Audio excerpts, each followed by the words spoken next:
this is Mrs. Barton.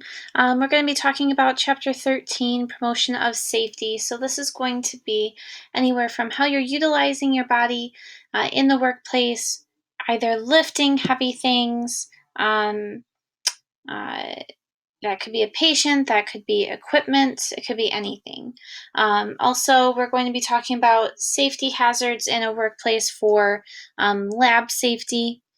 Also, what are some of the legal aspects of safety that uh, are set in place by the state, by your employers? So we're going to talk a little bit about that as well.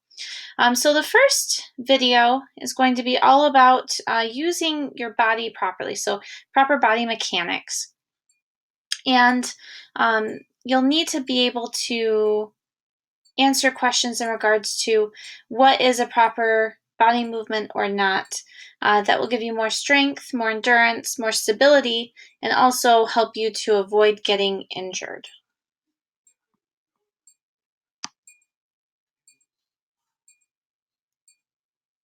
All right. So, if you actually utilize your body properly to lift things, okay, there's a proper way to lift things and there's an improper way to lift things. All right. I learned body mechanics when I was a teenager. I did competitive powerlifting. So I was one of those, I pick things up and put them down. So um, utilizing proper body mechanics helps to keep your muscles from being strained. It helps you avoid pulling muscles, herniating discs in your back, breaking bones, dislocating joints. A lot of bad things can happen if you don't lift the proper way. So your muscles are meant to work a specific way. And if they go against how they're supposed to work, then that's when you start to look at injuries and that kind of thing. So you have smaller muscles, right? Like your hands, right? Your hands don't have very big of muscles, right? Compared to your biceps, right? But then we have even bigger ones, right? Like our gluteus maximus, which is our butt, and our quadriceps and hamstrings, which are the muscles in our thighs. So you're generally not going to use your finer muscles for heavy lifting. Those are mainly supporting muscles for doing more finer things like handwriting, right? Or maybe you want to grab onto your sandwich to eat your sandwich, right? You're not lifting several hundred pounds with just your hands, right? You don't do curls with your fingers. Okay.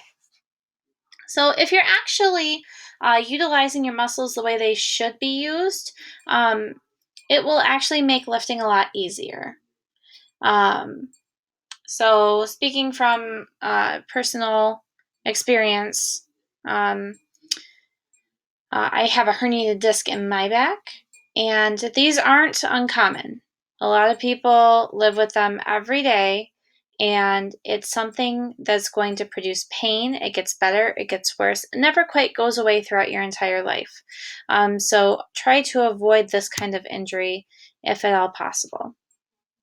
So basically, some good to knows about utilizing good body mechanics. So you need to keep a broad base of support, meaning that your feet need to be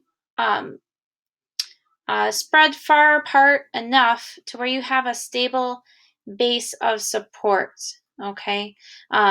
Try putting your feet together and picking up a coffee table. Okay, those aren't necessarily usually the heaviest, but it's not as easy as if you were to put your feet, say, 8 to 10 inches apart and then try to pick it up again. It's a lot easier when your feet are spread apart. Okay, you want to always get as close to the object as you can, right? Because generally, the farther away you go, the more pressure that's going to put on your body and in the wrong spots. So you don't want to even start doing that. Whenever you're lifting something heavy, use your larger muscle groups. Don't use your back. Don't use your arms. Use your legs and your hips. Okay. Your leg muscles and your butt muscles are the strongest and the largest muscles in your body, and we should use them for what they're meant for lifting. If you ever decide that you need to push or pull something, use the whole weight of your body, right? If you've ever been walking through the grocery store with a really heavy cart, you don't start pushing it and pulling it with your arms. You're going to get really tired for one. Okay, for two, it's going to be a lot harder. And next time, if you ever try this, I don't suggest it, but if you forget your rules of good body mechanics and you push with your arms, you'll feel your belly and then your back will feel like there's some pressure in it, right? So that means that you're doing it wrong. If you have that really heavy cart, okay, you generally put your whole body into it to get it to move. If you're ever carrying anything really heavy, like you need to pick up, say, I don't know, one of your grown children up off the floor, right? You don't bend over and grab them at an arm's length and pick them up, right? That's really difficult. You generally get as close to them as you can. And when you pick them up, you hold them close to your body because that's the easier way to do it. And also, it's just a natural way that your body is intended to carry things. So avoid twisting, okay? Your spine, your vertebral column, right, that goes up your back, goes straight up the middle. All right, around your abdomen, there's not really anything else besides some muscles to support that. So it puts a lot of strain on your spine if you're twisting while you're doing things. Okay, you generally want to pivot from your legs to turn if you're having to turn to grab something. Try not to bend over for large amounts of time. This puts a lot of strain on the smaller muscles of your back that aren't meant to work that way. Gives you a lot of back pain, like if you've ever had to slouch for a long time and you don't realize it, and you go, and it takes a lot to kind of stretch and work it out, right? Imagine if you're doing that and you're lifting things. Can cause a lot of damage to your back.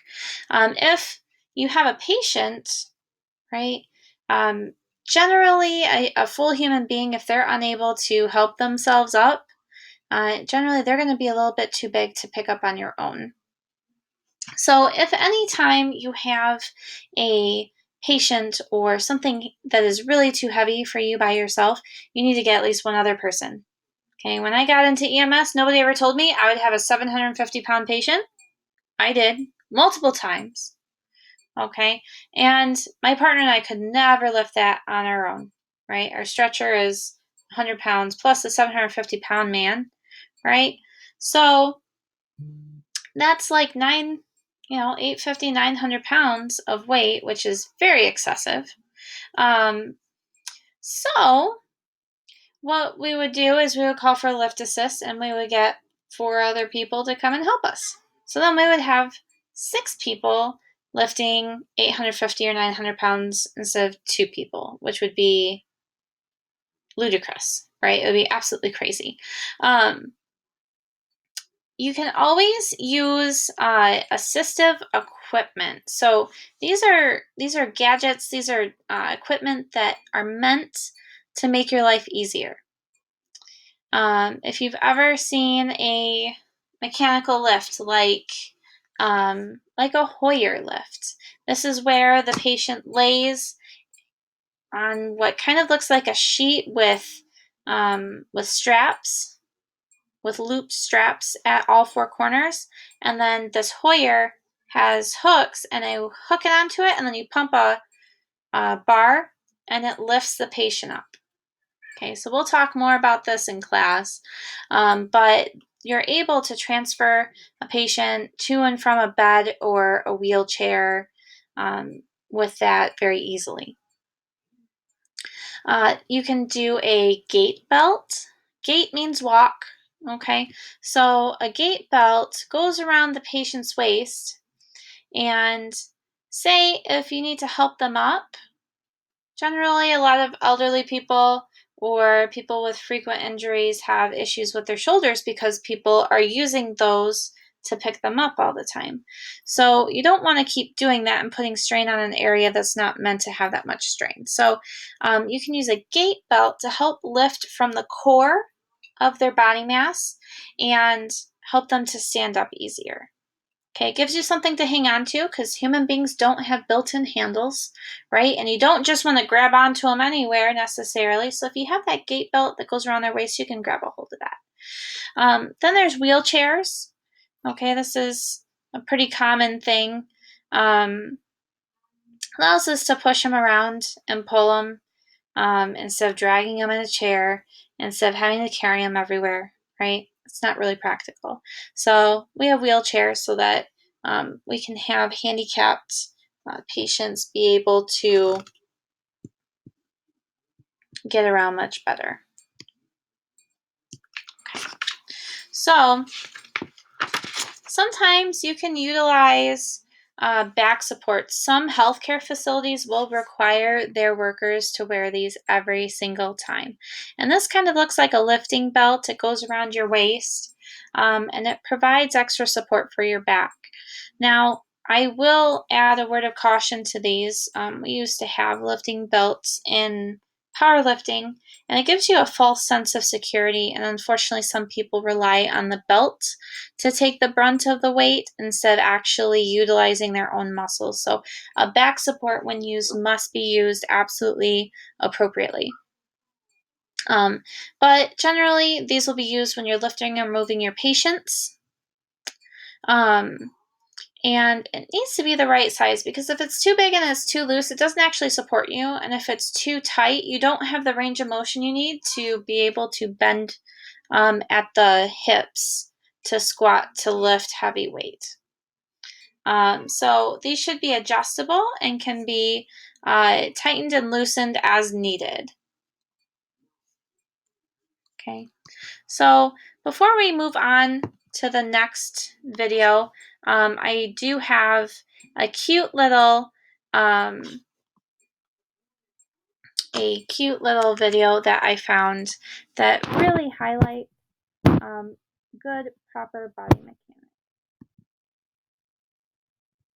Hello, fellow student physical therapists. Today we're going to be talking about body mechanics. So we're going to be learning what it is and how to apply it in a clinical setting. So hopefully we can get a handle on the situation, and hopefully this video will be educational as well as humorous. That's cute. Body mechanics is the way in which we position our bodies during tasks. It's important as future PTs to perform efficient and safe movement for the safety of our patients as well as ours. Some major keys to success right over here. So number 1, be a boss with your boss. Have the stability for ability. Keep close to do the most. Resist the twist. And watch your back to keep your career intact. Notice the student's small base of support. As she tries to lift the patient, she is using her arms and her back. Now notice how her base of support has widened, providing more efficient movement, and now it has turned into a simple weight shift.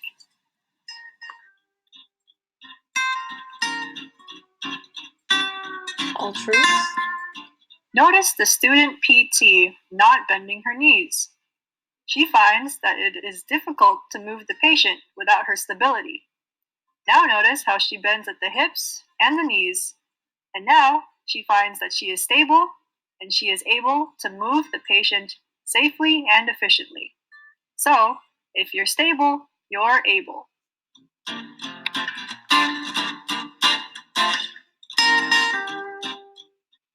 Notice how the student PT stays far away from the patient. She finds that she can't move the patient safely. By coming in close and keeping the patient close to her, the student finds that she can do the most efficient and safe movement for the patient.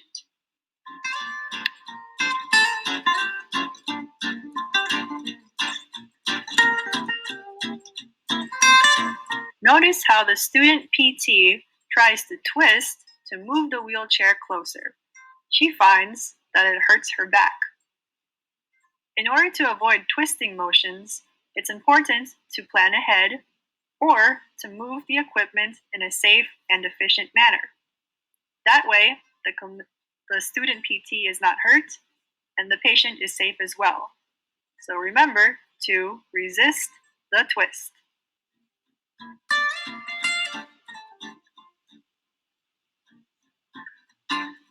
Notice how the student PT tries to initiate bed mobility. She finds that the table is too low and her back is hurting. It's important to prepare the environment in ways that promote patient safety as well as the clinicians. Raising the table allows the student PT to become closer to the patient in order to initiate proper and safe bed mobility. Studies have shown that poor and awkward posture, like what was seen in this segment, could potentially cause structural deformation of the body, low back pain, and fatigue. Now that the bed is higher, the student PT can perform proper bed mobility with proper body mechanics.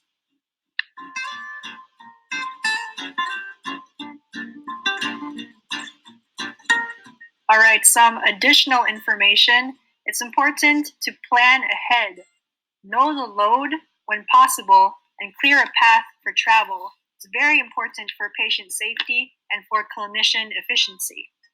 Next, align your body in order to use larger muscles to perform heavier work. This means attaining a partial squat position prior to lifting. It allows the muscles of the legs to generate most of the lifting force. Next, make sure you exhale during exertion. Lifting heavy objects increases intra-abdominal pressure. That pressure is further increased when you hold your breath during heavy lifts, such as while performing a Valsalva maneuver. Next, push rather than pull. Several factors contribute to the advantages of pushing over pulling.